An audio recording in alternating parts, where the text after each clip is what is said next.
There's a lot of buzz right now. I mean, in fact, when you attend a couple of crypto conferences, it's funny because I attended 2022. I was in the States, in Texas, and you kind of see the bear market, creeping in, right? Bitcoin Yeah. going down. I was there. I was like, okay, and I see lawyers, I see people who are not in the space, right? And now Yeah. it's getting crazy, man. I was in Dubai talking 2014, like so many people coming in again to the picture from a Web2 space, like people who are not in crypto and they would like to enter. What are the main hurdles that you are seeing right now for them, for these institutions whenever they come to crypto? What are those main hurdles that they're looking at, and how can Phemex help them from removing those barriers? It's a good question. So I think everyone in crypto is trying to solve this issue. Like, how do you get new people into crypto without scaring them off? So I think different protocols have given different answers, and like different approaches have found successes at the same time. For example, we're seeing like Pump.fun like trying like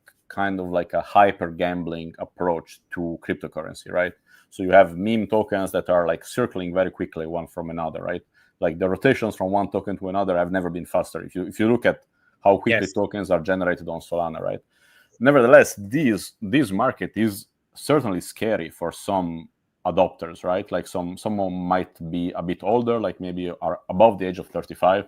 They don't want to check the chart every 5 minutes. You know what I mean? Like they want to invest into something like maybe a Traditional. little, yeah, but maybe a little bit with a little bit of edge, like some Bitcoin or like Solana or something. But they don't want like to have to check the new trend every The two mean point, minutes, right? right? Yeah. So I think a centralized exchange offer that kind of more structured proposal to users. So that's a kind of like a value proposition for users in which, okay, you are in a very like fast-paced market. Nevertheless, there are some kind of balances behind in which what is listed, what is promoted, the liquidity, all these kind of things are a little bit safer than if you trade on chain, right?